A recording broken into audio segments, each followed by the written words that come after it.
you're enjoying this content, hit that subscribe button. Join us. New from All Caps Comics, Cyberfrog, Unforgettable Tales on Indiegogo. 2 classic comics presented in color for the first time, plus a Blacklight Salamandroid poster. Back it today, links in the description below. Well, hey everyone, it's Comic Artist Pro Secrets, and I'm Ethan Van Sciver, 27-year veteran of the comic book industry. World's most charming and elegant, eloquent, and yet humble man. Great big Star Wars fan. Trusted member of the media. It's great to make another video today. I wasn't necessarily planning on it. I think one a day is usually enough. But we do have to return to this topic here. Bleeding Cool published an article here with my name in it. And so I thought, well, let's go over it and, see what they have to say. For those of you who are not following the story, recently, AT&T merged with Time Warner. Time Warner owns DC Comics, and AT&T has made it clear through their shareholders that they're looking to cut some fat. Now, they're very interested in creating a streaming service. Streaming is the future. They want to compete with Netflix. That's where the money is. They want to compete with Disney Plus. They want to compete with Amazon Prime. And certainly, Time Warner is a great company to be partnered with and to own if that is your goal, because you've got all the Warner Brothers characters, including Bugs Bunny, of course, and then also the DC characters. You've got Batman, Superman, and Wonder Woman. That's great. We want to make more videos. We want to make more movies. We want to make more TV shows. Do we want to publish comics?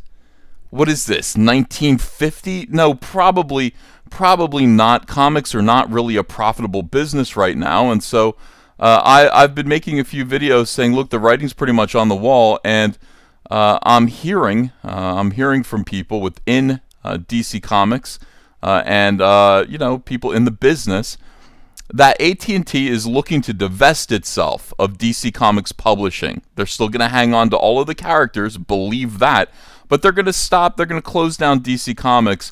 And they're going to take the characters and maybe they'll offer them off to other companies. If do you want to license an Aquaman comic? I mean, sure, IDW. Why not? You take the risk. You send us a paycheck. Why wouldn't a company like IDW? How about if a company like IDW actually pays Warner Brothers to promote Warner Brothers' own characters? It just seems like a pretty good idea, and it's not even if this happens, it's when it happens. And yet there are some people who still do not believe and are angry with me just because I am the messenger. Don't hate on the messenger. Don't hate on the messenger.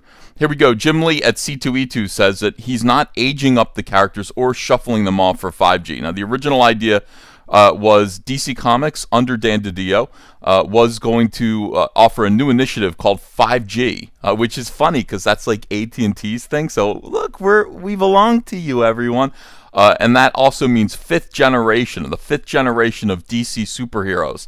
They were going to age up Clark Kent and Bruce Wayne, and basically sideline them while they introduce their new replacements, many of whom would be diverse. we're gonna make our characters diverse because that works so well for Marvel. So sidelining are the characters that you like, making them old. They're old men now. Let me introduce you to Miss Thang, teenage black female Green Lantern. Okay, Hal. So you have a seat. Here's your replacement. Now, this was all working out not so well, according to rumors, but Dan DiDio was suddenly fired a couple weeks ago, and now Jim Lee has taken over. Jim Lee is now the full-fledged publisher, and here's what Bleeding Cool has to say.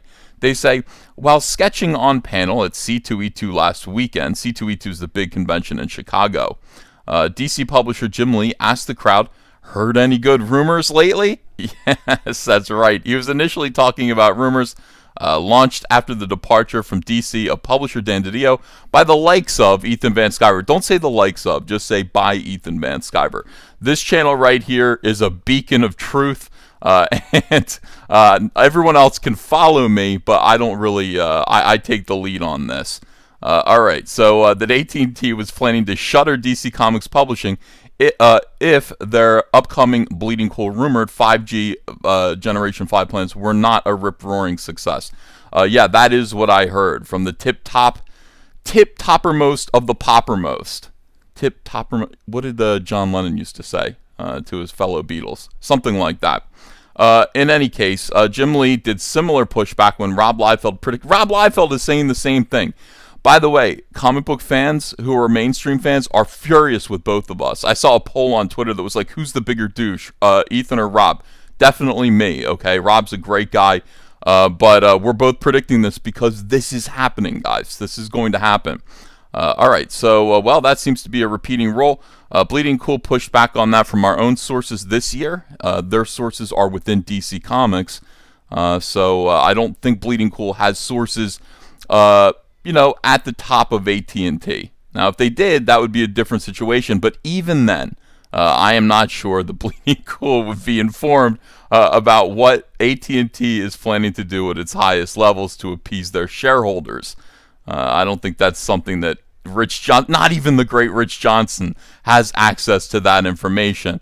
That would be huge. That would be a big deal. All right, so Jim Lee seems to echo what we've been reporting. You don't say. All right, so you're receiving from your sources. Hey, Rich, your sources are the company line. Psst, it's the company line.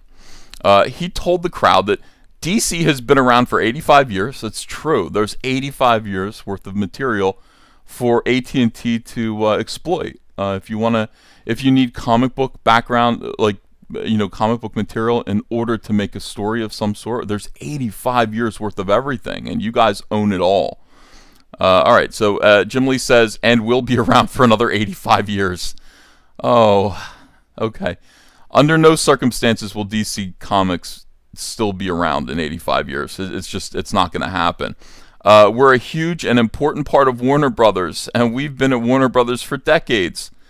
Yes, that's right. And Warner Brothers sold itself to AT&T, sir. So you're at the mercy of AT&T now. When you look at DC, the strategy of DC is to put publishing at the center of everything we do. It's the source material that drives the engine. It used to be. All these movies and TV shows and video games and merchandise and all that kind of stuff, they see the value we bring to the greater whole. Are you sure about that? Do their shareholders? Can you explain to their shareholders who only care about the bottom line that your expenditure of resources is really worth it in the larger sense to AT&T, when it's already been proven that one, the characters exist outside of the printed page perfectly well, so that they'll be able to maintain their trademarks and copyrights through television and through their new streaming service. Can you explain that to them? And can you show them that you are actually profitable enough to justify the expenditure of those resources? He's also stated it was his intent going forward as the publisher to lean into the collective years of experience that are my team. So he name-checked Hank Canals, great guy, Bob Harris, great guy, Courtney Simmons, great, and I don't know, Jake Hogan, isn't he like Crocodile Dundee? I'm not sure. Saying that the collective years of experience we have is probably between 120 and 150 years at this point. The company's in really great hands. We have amazing things planned for you guys. Oh, this is tragic. But, okay, so here's the other thing. The 5G Generation 5 rumors that Bleeding Cool has been running since last summer have somewhat hit the skids after DiDio's departure. Doesn't sound like stability to me. Jim Lee brought this up, saying it's hard to talk about things that we haven't officially announced, but we realize we have teased some things out. Our intent is not, it's not to do a line-wide reboot that ages up the characters and kind of shuffles them off to the side. So everything that Rich Johnson had been reporting before seems to have been something that Dan DiDio was planning, and it looks like all of that stuff has been kicked to the curb, okay? Our focus is to continue what we've done best, which is to create character-driven stories, pairing the right creators on the right characters, organically developing a universe that's inclusive, diverse, and can tell amazing stories that you guys love. I'm sorry, Jim, I'm going to lisp these two words. As soon as you start saying inclusive and diverse, they immediately become inclusive, diverse. Please, this is not going to save you. This is the SJW line. You're not going to be able to manipulate the political feelings of AT&T. Someone else who might have tried is ViacomCBS. Here's a similar situation that just happened today, according to Variety. If you want to see the future of AT&T and DC Comics, here it is right here. See this man here? He's not a fan of comic books. He might look it, but he's not really a fan of comic books. All right, so ViacomCBS is preparing to sell its venerable publishing unit, Simon and Schuster. Simon and Schuster, mostly what they do, or they do books. They do printed books, but they also publish Viz Comics. Okay, so Viz Comics is part of their publishing arm. Why would you do that, Simon and Schuster? Why would CBS do something like that? Let's take a look. CBS CEO Bob Bakish told investors on Wednesday that the company is taking a hard look at all of its operations. Okay, Simon & Schuster has generated inquiries from prospective buyers in the past, Bakish said during a Q&A held as part of Morgan Stanley's annual investor conference. So you see, it's going to be a lot of investors who actually kill the comic book industry. You're watching it happen right here, real time. Simon & Schuster is not a core asset. It's not video based. Okay, that is the same thing as DC Comics. It is not video based. It's not a core asset to them. It does not have significant connection for our broader business. We have multiple unsolicited inbound calls about that asset, and so as the market stabilizes, we are going to engage in a process to examine strategic alternatives. This is the language you're going to hear. This is what killing the comic book industry sounds like. ViacomCBS said publishing revenue in 2019 came down to $814 million, down 1.3% from the $825 million in the prior year. I'm here to tell you that DC Comics brings in $360 million a year, even less than Simon & Schuster, less than half of Simon & Schuster. And I will tell you this, ViacomCBS, about the same size a company as AT&T, Warner now. This is a loss leader. This means nothing to them. Okay, it means absolutely nothing to them. Now, why would they do this? Since merging in late 2019, ViacomCBS has examined whether all its businesses fit well as the company places more emphasis on streaming video and reaching TV viewers in new ways. Already, the company is working to sell BlackRock. I don't know what this is, the Eero, Seren designed skyscraper that served as a headquarters. All right, so they're selling off assets that are not important to them, all right? And since opening in 1965, Bakish says the company is in talks with a set of blue chip buyers who are engaged in this process, selling off everything. They're going to be selling off things that do not serve to the end of their new streaming service, which is going to be just a cash cow, they believe. All right, so let's tighten up our budget, let's tighten up our operation, and say goodbye to Viz Comics. This guy just killed Viz, V-I-Z Comics, and why? He did it because he represents CVS, which bought Simon & Schuster, and now is divesting itself of the publishing arm, which includes the comic book company. This man here, see this face and the language he used? That is the future. That is the future of DC Comics. I'm sorry. I hate to be the person to tell you. Me and Rob are right. Ethan Van Sciver and Rob Liefeld. We are right about this, and everything else that you'll hear from. Amazingly, it's funny. Rich Johnson's not really on top of this. Rich Johnson is actually giving you the company line and what they're telling themselves and what they're also trying to convince AT&T of, rather than the icy cold incoming reality that's going to hit them either this year or next. As AT&T goes, you know what? We don't need you. I'm sorry, but what are they going to say? Let's look at the language again here. This is what they're going to say. They're going to say, you're not a core asset. You're not video based. You do not have a significant connection for our broader business. We have had multiple unsolicited inbound calls about this asset. So as the market stabilizes, we are going to engage in a process to examine strategic alternatives. And there goes DC Comics. And I'm sorry to tell you, if DC Comics goes, there goes the direct market. So anticipate all this stuff. You're getting the truth here, and people can get angry with me about it, but this is the way. This is the way that the world is working right now. The comic book industry is collapsing. It would be better were it not SJW converged. It'd be better if the sales were more significant. It would be better if readers were engaged and excited about the stuff that's coming out on the stands. It would be better if this was not the 5th year running of declining sales. But even still, even if all of those things were true, this man is not going to give a darn, and that's reality. All right, thanks everyone. Let me know what you think about this in the comments below.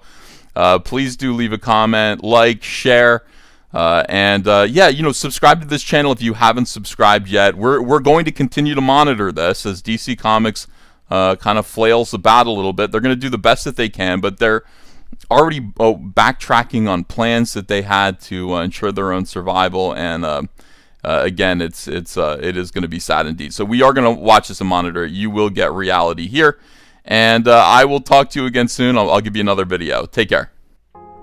Hello, potential Indiegogo backers. This is Ethan Van Sciver, and let me tell you about Cyberfrog 2: Wrecked Planet. In this follow-up to Blood Honey, Cyberfrog wakes up in the year 2018 to find the world has been devastated by vicious alien wasps called the Vespis. What remains of humanity has fled into the woods for survival. Disconnected from his brother Salamandroid and his mother's ship, Chel Sin, for Cyberfrog, fighting back will mean the worst loss of all. Now is your chance to sign up to be notified by email when this campaign launches in March. You'll receive an exclusive Vespis trading card with your backing when you do. No one else will get one, just you. And remember everyone, stay calm, stay in the trees, stay near the smoke, and always wear red. See you in March. Hey, you want to follow me on Twitter? Are you sure? Well, if so, I'm at Ethan Van Sciver. That's at Ethan Van Sciver. See you there.